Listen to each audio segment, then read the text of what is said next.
Salutations everybody out there in the internet world, comic book and YouTube community, and welcome to another episode of Zenescope Advanced Reviews. And basically this is a glorified preview of books that are coming out from Zenescope. One book, the book I'm going to talk about first, will be an in-depth review I will be doing on Dark Avenger Inc. The other book is a conclusion to a series, so I'll give you guys a little bit more with that. I'll break the rules a little bit there, but that's it. So let's talk about the book I'm going to be talking about on Dark Avenger Inc. later on this week, and that is Grimm Fairy Tales, Bad Girls, issue number 2. And the beginning statement is the same, all the way up the whole part where it's, for centuries it was assumed that fairy tales and fables were fictional stories passed down from generation to generation. However, that is not entirely true. This is the new one. This is the new part. The bad girls are highborns who have banded together in order to attempt to take over Earth. Sealer Mathers is a false blood and one of the guardians who has been chosen to help protect the Earth and prevent evil from taking over the world. The catch is that she will need to find a way to stop the bad girls before it's too late. The story, the full Grimm fairy tale story, as always, is by Joe Brucia, Raven Gregory, and Ralph Tedesco. This story, however, is written by Joey Esposito. The pencils are by Eduardo Garcia and Salvador Velasquez. The colors are by Jason Embury and Jeff Blake. Letters are by Jim Campbell, and it's all edited by Matt Rogers, Hannah Gorfinkel, and Raven Gregory. The artwork in this book is really, really good, especially when there's the magic involved. It's very bright. I'll show you guys this splash page here. It's of Sealer Mathers, and she is headlong in battle with these creatures, and you get the name. I don't know if it was mentioned in issue 1. I haven't read issue 1, but in this issue, Samantha, who I'm showing you a picture of here, actually whisks them away from battle and explains to her the depths of the problem and how they can be solved. And the creatures they were fighting, however, are called Flesh Reavers, and they were released all over Earth, and it's up to Sealer to stop them. Samantha gives her how she's going to do it, and of course, it's all up to Sealer, of course. And we also get a couple of pages with the bad girls in limbo, talking about how they want to go about taking over the world. And then we get a nice, beautiful splash page, which I'm not going to show you guys here, of all the realms together, like all the Flesh Reavers attacking all the realms. And then we also get a brief couple of pages of Red, who is working on her animal communication powers. And I'm going to leave you guys off with that. We will get to Bad Girls issue number 2 on Dark Avenger Inc. later on this week. The next book that was released this week was the final part to The Jungle Book, issue number 5. The story so far, I have a new story for you guys. 15 years ago, a pirate ship carrying 4 children crashed on the shore of a mysterious and merciless jungle. Each child was taken by a separate tribe of animals as a means to keep the peace between the species. The peace did not last. Now, years later, the children have become young adults, and they each face a destiny that awaits them in the unforgiving jungle. It is a place where only the strong can survive. And now, previously in Jungle Book, just as Mowgli and Baloo left the insane lair of the monkeys, they were trapped by the giant python Kaa. But they are not alone, as Bomani, the tiger boy, is caught up in Kaa's great grip as well.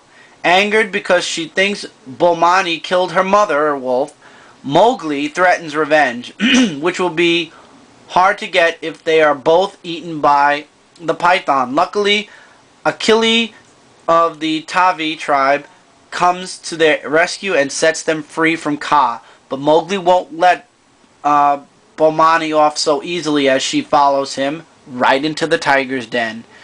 And in this issue, that's exactly what happens. She chases after Bomani throughout most of the issue. Baloo tries to chase after her to stop her. Her wolf tribe chases after her to try to stop her. And of course that doesn't happen.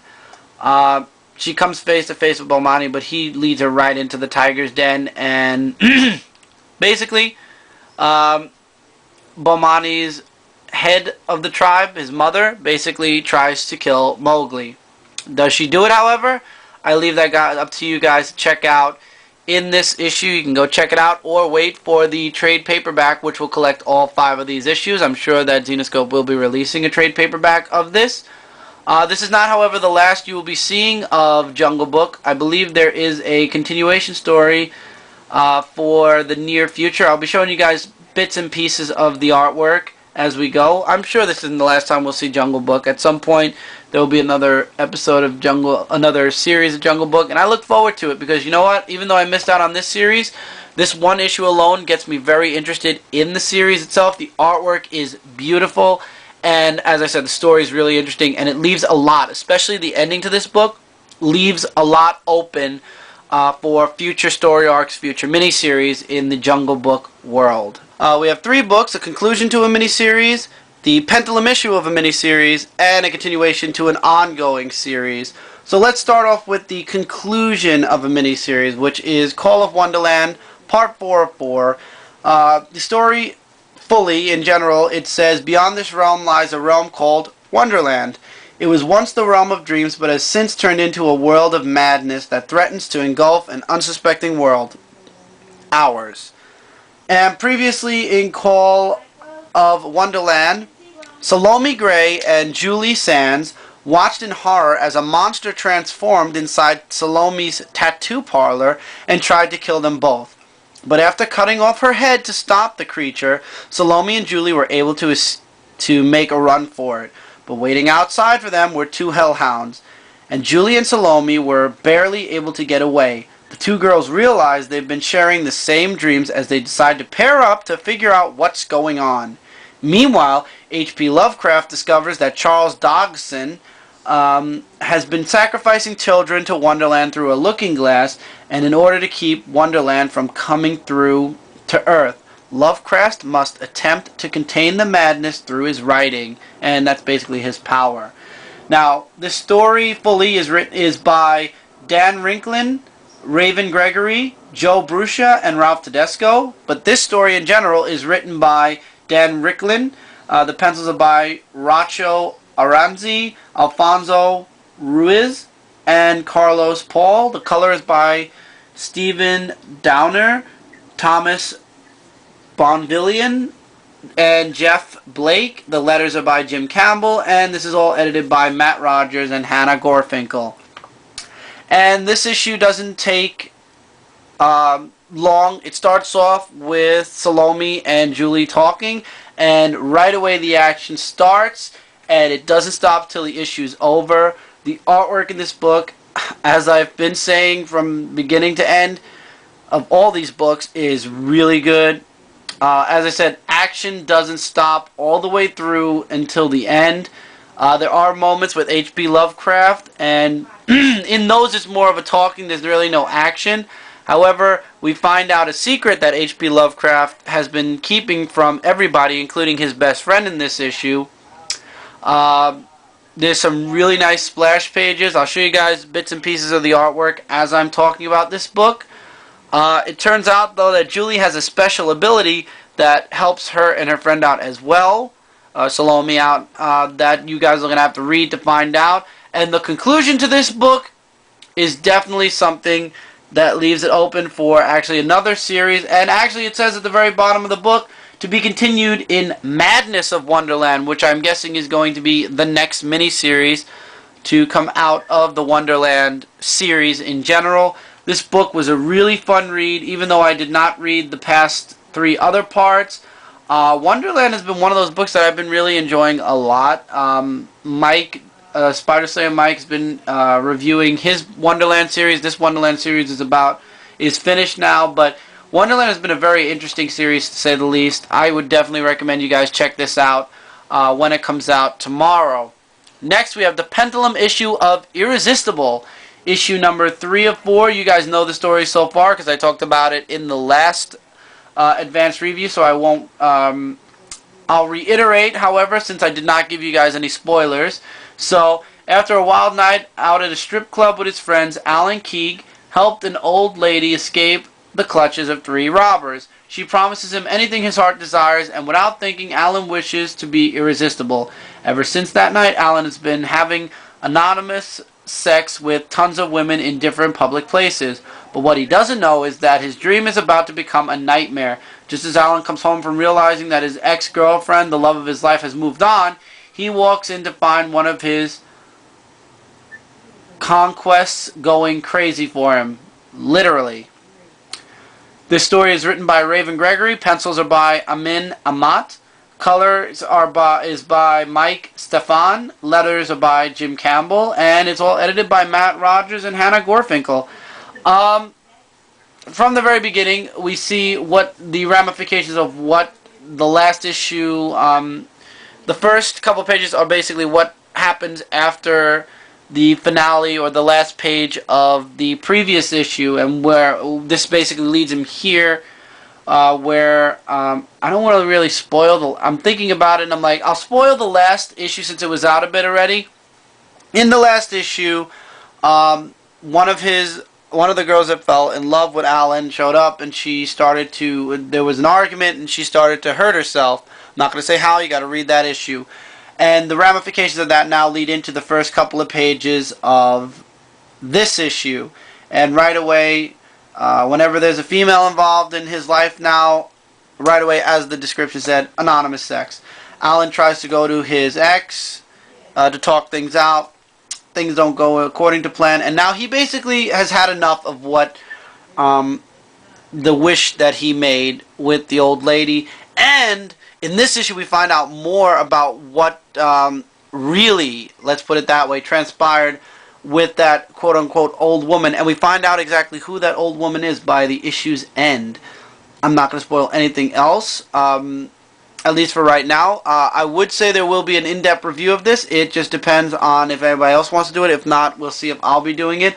But we get the background story to the old lady. I will say who it involves, though. It involves Samson. For those of you who know the the legend story of Samson, who lost his strength after his hair was cut.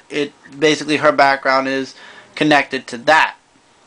And basically, I want to give away the ending, but she gives Alan a way out, but it's not exactly something he wants to be concluded. Really good. The artwork is really good. I would definitely say if you've been reading Irresistible to definitely check it out. If you haven't, when the trade paperback comes out, maybe give it a look over. I wouldn't jump on any of these issues, by the way, guys, for this week, because they are all issues that are either in the middle or conclusions to stories. I would definitely say go back to the number ones if it's a miniseries, or go back to whatever issue starts this series. For example, The Waking Dream's End issue 4. The story so far, the hit series that redefined the zombie genre, has returned. Years have passed since the original events of The Waking took place. Madison Rain, an undead young girl who was resurrected after her own gruesome murder, now walks the city carrying an ability to resurrect other murder victims to avenge their own deaths. Aware of her presence in the world, murder has become a rare occurrence for the fear that those who are killed will return from the dead to take the lives of their killers. But a new breed of serial killer may be on the loose, and Detective Vanessa Pellegrino, a woman with her own guilt-ridden past, is on the case. In a new world comes a new breed of killer. And that is the synopsis of the full series so far. And now, in the last issue. At the city morgue, Detective Vanessa Pellegrino and Dorian Grant come face to face with a disembodied finger that won't stop moving. Vanessa has an idea to take the finger in order to use it to help identify the killer. While driving through traffic, the finger starts to convulse, and it senses the proximity of its killer. This leads to a dangerous car accident that claims Darian's life. Committed to finding the murderer, Vanessa tracks the license plate and is led to the home of Daryl Groves. All seems perfectly normal until she discovers his secret and he knocks her unconscious. This story is written by Raven Gregory, pencil is by Juliana Ramirez and Elias Martins, color is by Jason Embry and Jeff Blake, letter, of course, is by Jim Campbell, and this is all edited by Matt Rogers and Hannah Gorfinkel. And first off, let me just say, this is a really, really interesting ongoing series. I read this book already twice since I've acquired it. It's a really fun read, guys. I would definitely highly recommend you guys check this book out. Maybe go back to issue 1, though, because like me, when I came in on this, of course I read in the last issue and I understood where I was, but it's always nice to have that background on the series as well. And it starts off right away with Vanessa. She thinks she's dead, but she really isn't. And I'll tell you guys the truth, the story read out pretty fast in my opinion, but it was really worth the read. So she found out the dark secret of that Daryl's the one that's been committing the murders, and now it's up to her to, first of all, she has to escape, and secondly, what to do with Daryl. And all that, of course, by the issues then is dealt with and taken care of. It's safe to say Daryl and his wife are basically completely loco. There's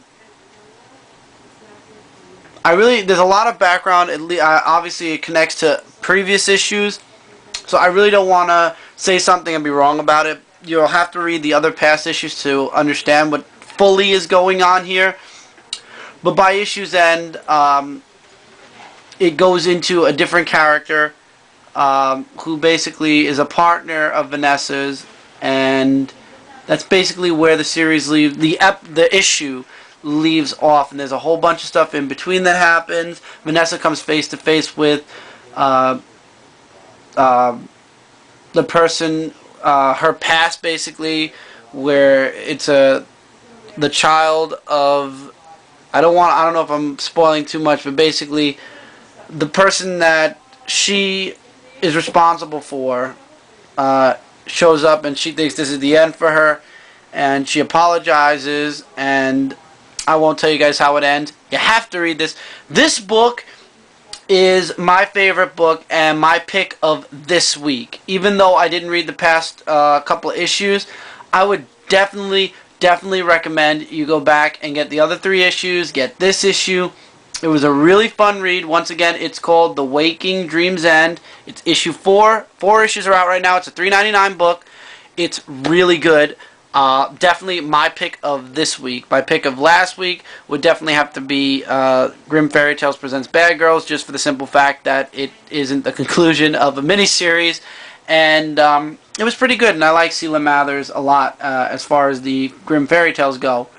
Now, finally, we're going to reach into a book that's coming out on the week of September 26th, 2012.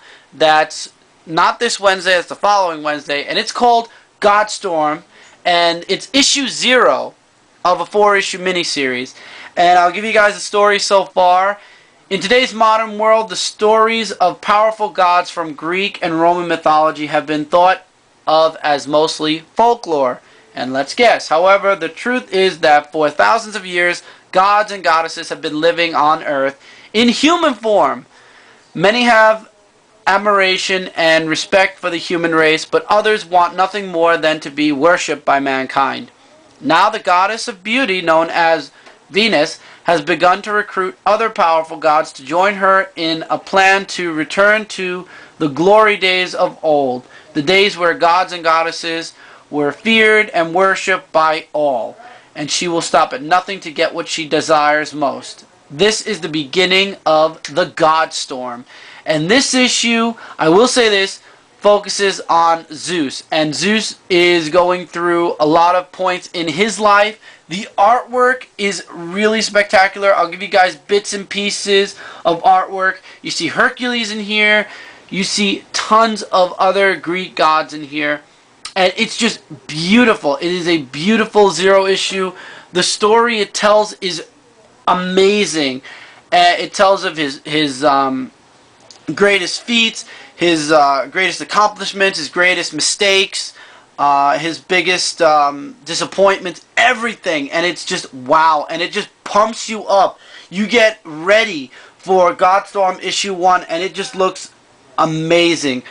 Guys, on the week of the 26th, my recommendation, my hugest recommendation is to go out and get this book. And before I forget, because I almost did, created and story is by Joe Bruscia, Ralph Tedesco, and Raven Gregory. This story, however, is written by Peter Shand. The pencils are by Jason Johnson.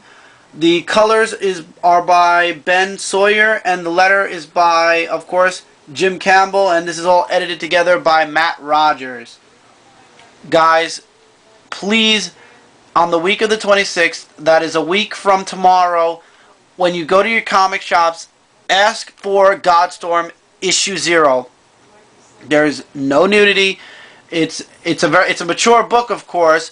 All the books from Zenescope this week are mature books. But guys, if you're a fan of Greek gods, if you're a fan of Roman gods, and especially if you are a fan of Zeus, please buy this book. It will be worth every single penny. I believe it is a $2.99 book. It has a cover A and a Kamikaze exclusive, which are only a limit of 500 copies, and the cover is by Jamie Tidell and Eula Moss, and it's more along the lines of a bikini cover. However, the cover alone, guys, you saw the cover, you're seeing a bit of the artwork from inside the book. I'm going to go back to the cover right now, wherever I'm at with the artwork. Look at the cover alone. If you guys are fans of Greek gods, please check this book out. I'm excited for GodStorm. I cannot wait. After reading issue 0, I cannot wait until issue number 1 comes out. This book is my pick of the entire run of Zenescope, my advanced review of Zenescope comic books episode 2. This book is my pick of all the books I just mentioned. If you have to pick just one book from last week, from this week, and from next week, guys, you know I never recommend bad books. This book is something you don't want to miss, and you don't want to wait to get it in trade. GodStorm issue 0, September 26th. I checked Midtown Comics. It's slated for September 26th's release. Please go out and check out GodStorm. You will not be disappointed, as long as, remember, you are a Greek and Roman god fan. If you don't like Greek and Roman gods or the mythology from Greek or from Greece or Rome, you're not going to like this. So automatically, if you don't like Zeus, if you find the story, stupid, you're not going to like this. But guys, if you are a fan like I am of this, and even if you're not, give the book a look over. The artwork is beautiful, and the story looks like it's going to be amazing. Guys, check out at least issue 0 and then make your decision for GodStorm. But I know that I talked with Kat about this. I think I'm going to ask her if we can do, because she wants to do in-depth reviews of this, I'm going to actually ask her if she'd mind doing a conjoined and shared in-depth review of GodStorm, whereas she'll do the issue 0, I'll do issue 1, and so on and so forth. But this story deserves not to be known, it deserves the recommendation. It is that good. Guys, love this story. This will be the first story that I'm reading from Zenescope from the very beginning of the miniseries, and I am pumped for it. I love all the books that come out of Zenescope, but this book is my pick of this episode, and my pick for you guys to check out. It's coming out in 2 Wednesdays from now. Not tomorrow, the following Wednesday. Please, on the 26th, when you go to your comic shops, ask them for GodStorm. Or if you go to your comic shops tomorrow, ask your comic vendor if he or she will be ordering GodStorm. And if they are not, ask them to order you a copy, because you will not be disappointed. And that's it for this episode of Zenescope Advanced Reviews. If you enjoyed this video, show YouTube you liked it by giving it a favorite. Love comments, long, short, in between, likes, dislikes, questions, whatever I can answer as far as advanced reviews go. Feel free to leave them below. There's a subscribe button above this video. If you aren't already subscribed to this channel or Dark Avenger Inc., please do subscribe to both channels. We got a lot of videos coming your way, and you are not going to want to miss out on a thing. Also, links below to all of Zenescope's channels and their Comixology. If you're interested in buying books through Comixology, it's there. Check those links out as well. Take care, everybody. Keep reading, keep collecting, and definitely on the week of the 26th, look out for GodStorm issue 0. Take care, everybody. See you guys real soon.